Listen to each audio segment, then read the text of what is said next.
நான் சிவகாசியில் ஒரு சீன் வச்சுக்கிட்டேன். ஆனால் அந்த பேசுகிற டைலாக் வக்கீல் பேசுகிற டைலாக் தானே. சிவகாசியில் நான் வக்கீல் வந்து ஒருத்தருக்கு டீ வாங்கி கொடுத்துட்டார். நான் ஒரு நகைச்சுவைக்காக வச்சுக்கிட்டேன். படம் ரிலீஸ் ஆனதுக்கப்புறம் தமிழ்நாட்டில் எங்கெங்கெல்லாம் கோர்ட் இருக்கோ, எங்கெங்கெல்லாம் கோர்ட் இருந்துச்சோ அங்கெல்லாம் என் மேலே கேஸ் இருந்துச்சு. என்ன வக்கீல் சொல்லிட்டேன்ல, என் மேலே மட்டும் இல்லை, என் மேலே நான் டைலாக் எழுதுன்னு நான் நடித்த பாவத்துக்கு விஜய் மேலேயும் கேஸ் போட்டாங்க எல்லா கோர்ட்லேயும். அவர் ப்ரொடியூசர், அவர் பாவம் இந்த டைலாக் எழுதுன்னு தெரியாது, எடுத்ததும் தெரியாது, படம் பார்க்கவும் பார்க்குறாரு. அவர் மேலே கேஸ் 3 பேர் மேலேயும் எல்லா கோர்ட்லேயும் கேஸ் இருந்துச்சு. அப்போ ஒரு வக்கீலை ஒரு நகைச்சுவை காட்டும்போதே எனக்கு எல்லா கோர்ட்லேயும் நம்மளுக்கு கேஸ் இருந்துச்சு.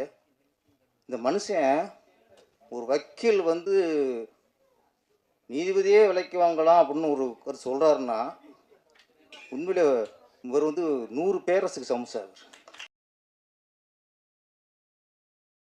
ஒல்வதறிவது அறிந்த தன் கண் தங்கி செல்வார்க்கு செல்லாதது இல். தனக்கு பொருந்தும் செயலையும் அதற்கு அறிய வேண்டியதையும் அறிந்து அதனிடம் நிலைத்து முயல்கிறவருக்கு முடியாதது எதுவும் கிடையாது. வெற்றிக்கு 1000 வழிகள் இருக்கலாம், ஆனால் நம் இயல்புக்கு பொருந்துகிற வழியை தேர்ந்தெடுத்து அந்த வழியில் விடாமுயற்சியுடன் முயன்றால் வெற்றி நிச்சயம் என்ற குரல்படி தன் இயல்பின் வழி வெற்றி படிகளில் விடாமுயற்சியுடன் வெற்றி கண்டு உயர் படிகளில் வீற்றிருக்கும் இயக்குனர் திரு பேரரசு அவர்களை வள்ளுவன் குழுவை வாழ்த்தி பேச அழைக்கிறோம். அனைவருக்கும் வணக்கம். பழைய தமிழ் படங்களில் எல்லாம் முடிஞ்சு கடைசியாக போலீஸ் வருவாங்க. அந்த பழைய தமிழ் படம் போலீஸ் மாதிரி ஆகிட்டுன்னா இங்கே இருந்து மேலே இருந்த எல்லாரையும் விட நான் தான் ரொம்ப தூரம் போகணும். பக்கத்து உள்ளவங்களாம் ஃபஸ்ட் அனுப்பிட்டாங்க. ஆமாம், இப்போ கடைசியாக ஆமாம் பேச அனுப்பி இப்போ விட்டாங்க. நன்றி. ஆமாம், இயக்குனர் சங்கர் சாரதி நிறைய பேர் ஆடியோ லான்ச்சு கூப்பிடுவாங்க, ஒருவோட கூப்பிடுவாங்க. இப்போல்லாம் அது கூட இல்லை. நாளைக்கு ஆடியோ வந்து இன்றைக்கி நைட்டு கூப்பிட்றது, சார் நாளைக்கு வந்திருக்கு சார்ன்ட்டு. ஆனால் அவர் ஏறத்தாழ 1 மாதம் மட்டும் கூப்பிட்டார். ஒரு ஆடியோ லான்ச்சுக்கு 10-15 ஒரு டைரக்டர் கூப்பிட்டாருன்னா இவராக தான் இருக்கும். அவ்வளவு விடாமுயற்சி. ஒரு ஆடியோ லான்ச்சுக்கு ஒரு விஐபி கூப்பிட்றதே இவ்வளோன்னா படம் பெரிய அளவில் பண்ணியிருப்பார். முதல்ல என்னடா வள்ளுவன் வச்சுருக்காரு அவனும் யோசிச்சுட்டே இருந்தேன். அப்போ வந்துட்டு மிகப்பெரிய ஒரு ஆன்மீகவாதி அப்படின்ட்டு. ஆமாம், ஆன்மீகத்தில் இருந்தால் தான் அந்த மாதிரி தலைப்பு வைக்கிறதுக்கு ஒரு தைரியம் வரும். இன்னும் வள்ளுவன் இப்போ ஜாதி பேர்லேயே அந்த இன்னும் கூட இரு வைக்க சொல்கிறாங்க. இப்போ ஜாதிகளுக்கே இருன்னு சொல்லும்போது நம்ம வள்ளுவர்னு வைக்கணும். ஒரு வள்ளுவன்னு வச்சுட்டோம். ஆனால் கீழே போட்டார் ஒரு இவன் வன்முறையாளன் தானே. ஆமாம், வள்ளுவர் கையில் உள்ள எழுத்தாணியை எடுத்துட்டு கத்தியை கொடுத்துட்டார். இப்போ உள்ள சூழ்நிலை திருவள்ளுவர் இருந்திருந்தா அவர் கத்தி எடுத்திருப்பார். ஏன்னா அவ்வளோ அநியாயம், அவ்வளோ அக்கிரமம், எங்கே பார்த்தாலும் கொலை கற்பழிப்பு. இவங்கெல்லாம் எழுதி திருத்த முடியாது, குத்தி தான் திருத்தம்னு அவர் கத்தி எடுத்திருப்பார். அதில் ஒரு வகையில் வரவேற்கணும்.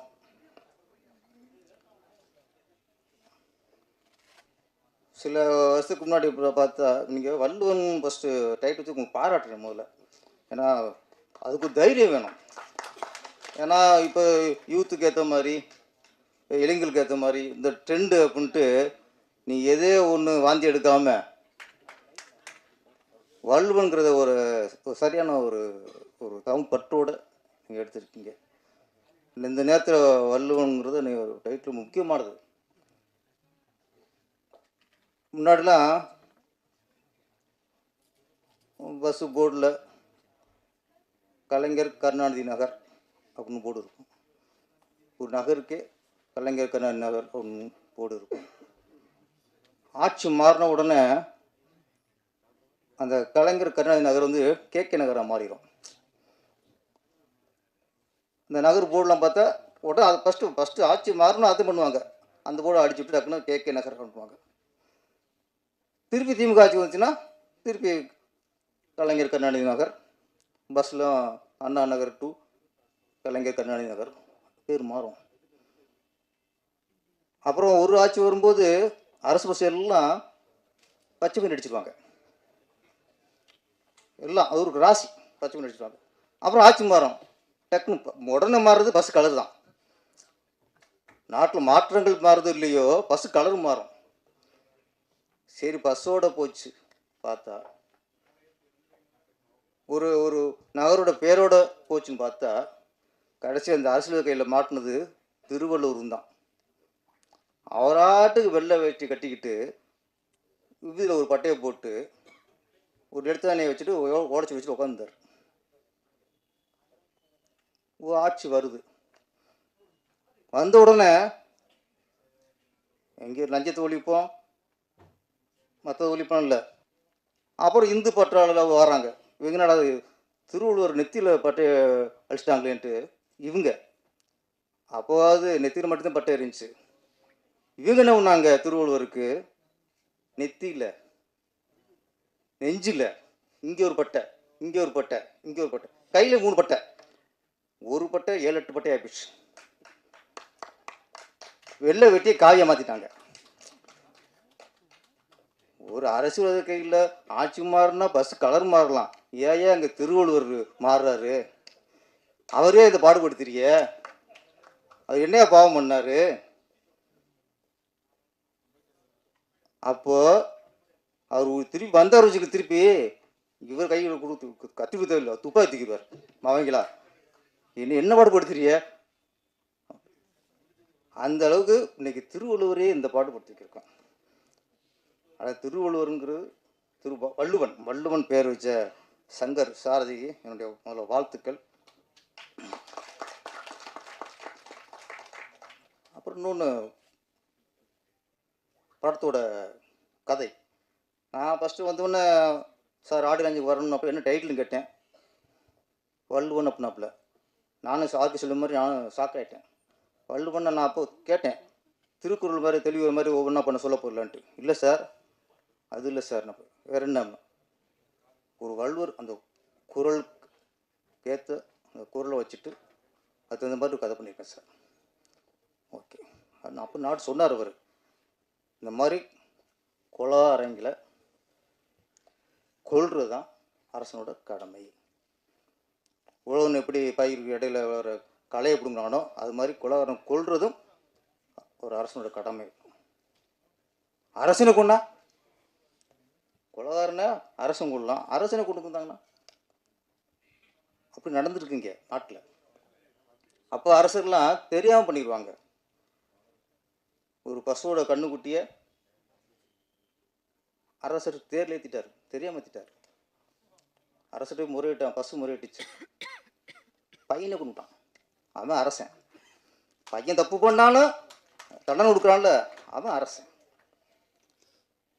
தப்பான புரிதல், தவறாக புரிஞ்சிட்டு கோவலனுடைய மரணத்துக்கு காரணம் பண்ணார் பாண்டிய மன்னர். கண்ணை நியாயம் கேட்டா, நியாயம் தெரிஞ்சு வச்சாக நம்ம தப்பு பண்ணிட்டோமேனு.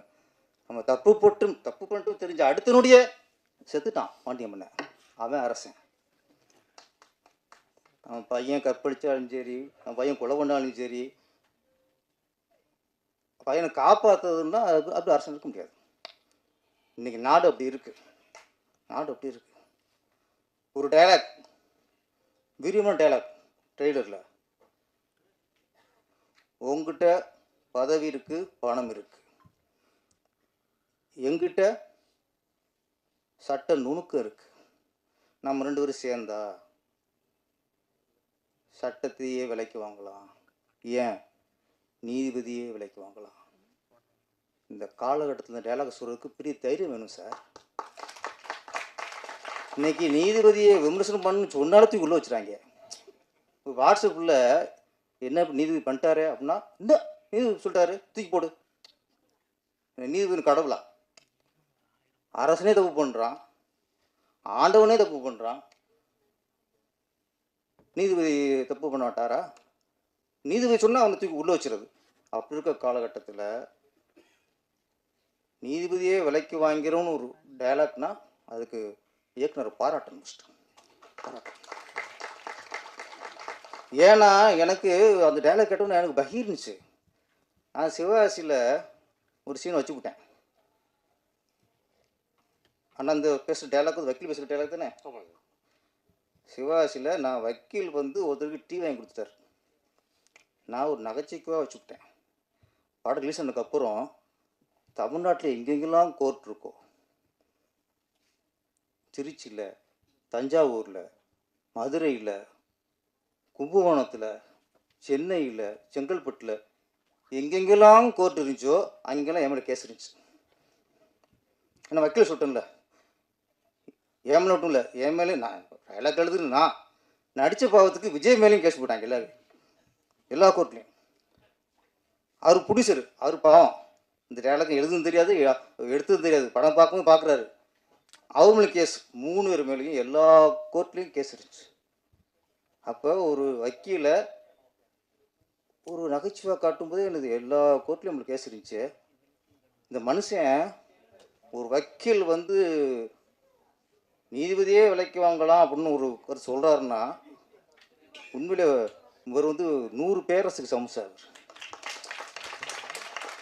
தைரியம் வேணும். ஏன்னா ஒரு டைரக்டருக்கு முதல்ல நாட்டு பற்று இருக்கணும் சார், நாட்டு மீது அக்கறை இருக்கணும் சார், மக்கள் மீது அக்கறை இருக்கணும் சார்.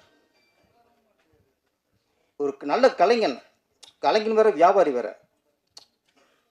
பொழப்புக்காக வயிற்று பொழப்புக்காக எதாவது சொல்லி படத்தை எடுக்கிறத விட நாட்டு நல்லது செய்யணும், நாட்டுக்கு ஒற்றுமை உண்டாக்கணும், நாட்டில் ஒரு விழிப்புணர்வு உண்டாக்கணும்.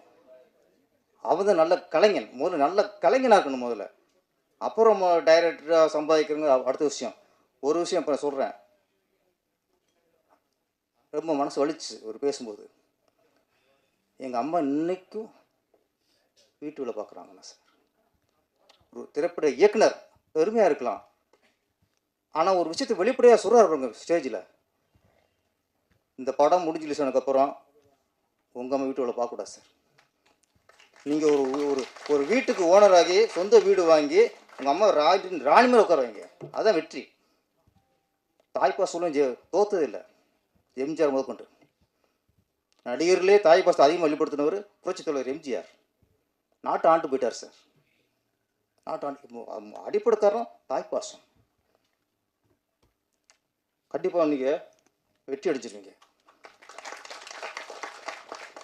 நான் சொல்லுறேன் ஒரு நல்ல கலைஞன். ஏன்னா நீங்கள் லவ் ஸ்டோரி எடுக்கலாம், காமெடி படம் எடுக்கலாம், ஆக்ஷன் படம் எடுக்கலாம், எமோஷனல் படம் எடுக்கலாம், த்ரில்லர் படம் எடுக்கலாம், பேய் படம் எடுக்கலாம், ஜாதி படம் எடுக்கலாம். எந்த படம் எடுத்தாலும் சரி நோக்கம் நல்லதாக இருக்க வேண்டும். நோக்கம் நல்லதாக இருக்க வேண்டும். சொல்கிற கருத்து நல்ல கருத்து சொல்லணும். நீ காமெடியாடு, ஆனால் அதில் கருத்து நல்லா இருக்கணும். ஆக்ஷன் மட்டும் இருக்கலாம், அதில் கருத்து நல்லா இருக்கணும். இன்னும் மக்களுக்கு சொல்கிற விஷயம் நல்ல விஷயமா இருக்கணும்.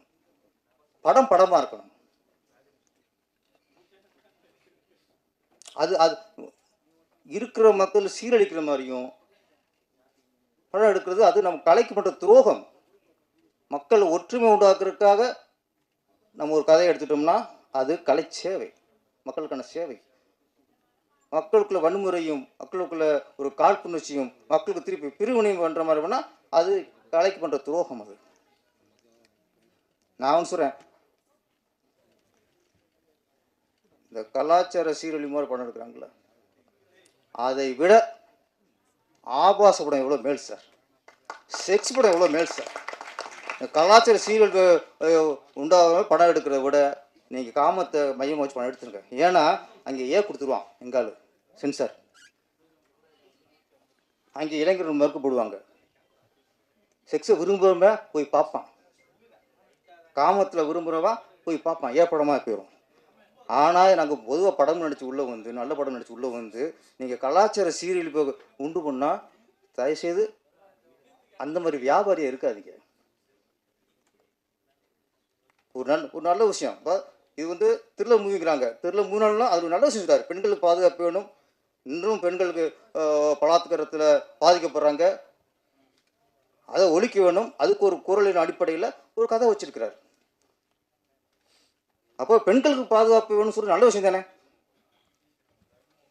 அப்போ ஒரு நல்ல கருத்தை நீங்கள் ஆக்ஷனாக சொல்லுங்கள், த்ரில்லராக சொல்லுங்கள், என்னோட சொல்லுங்கள், நல்ல கருத்தை சொல்லி சொல்லுங்க. முதல்ல சொல்லுங்கள். முதல்ல பணம் சம்பாதிக்கிற ஏதாவது பண்ணிட்டு போகிறதுக்கு எத்தனை தொழில் இருக்குது. முதல்ல அந்த வகையில் நான் சங்கர் சாரதியை ரொம்ப பாராட்டுறேன். ஒரு நல்ல விஷயத்தை எடுத்துகிட்டு அதை திருவிழா சொல்லியிருக்காரு. ஒரு ஆன்மீகவாதி, சாமி நம்புகிறவர், பக்திமான், நல்ல விஷயம்தான் சொல்லுவார். அந்த நம்பிக்கை எனக்கு இருக்குது. அப்புறம் இதில் சேத்தன் பரத்திட்ட கதை சொல்லி கொஞ்சம் மிஸ் ஆச்சு. பரத்து இல்லையா, அவர் மாதிரி ஒருத்தர் பிடிச்சிருவோம் அப்படின்னு தேடிருக்கார் மனுஷன். சிவப்பு தோலா, பரத்தும் சிவப்பு தான் சார். என்ன நல்லா பண்ணியிருந்தீங்க, வாழ்த்துக்கள். கதாநாயகி ஆசனா, அவங்க பேச ரொம்ப கலையாக இருக்குது. அப்புறம் கதாநாயகியில் கொஞ்சம் ஒரு முகக்கலையான ஒரு கதாநாயகி, நல்லா நடிச்சிருந்தீங்க, உங்களுக்கு வாழ்த்துக்கள். மியூசிக் டைரக்டர் அஸ்வந்த் வாழ்த்துக்கள். கேமரா நல்லா பண்ணியிருந்தார். வள்ளுவன் மிகப்பெரிய வெற்றி அடைய வேண்டும். ஏன்னா இது எல்லாரும் உண்மை அழைச்சிட்டாங்க, எல்லோரும் உண்மை அழைச்சிட்டாங்க. எனக்கு இதில் சும்மா ஒரு படம் எடுத்தோம் அதெல்லாம் இல்லை.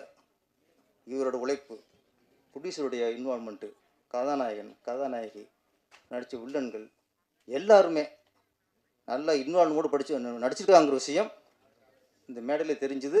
இவ்வளோ கூட்டம் வந்திருக்குல்ல, அதிலே தெரிஞ்சு போச்சு. ஏன்னா கொஞ்சம் மழை வந்தாலே பாதி பேர் மழையை காரணத்தில் வராமல் போயிடுவாங்க. மழை அடித்தாலும் புயல் அடித்தாலும் எது வந்தாலும் இந்த வள்ளுவன் திரைப்படத்துக்கு ஆடியன்ஸுக்கு வரவே வந்தீங்க பாருங்க, உங்களுக்கு நன்றி. இதுவரை பொறுமையாக இருந்த நம்முடைய சகோதரர்களுக்கும் மீடியாக்களுக்கும் நன்றி, வணக்கம்.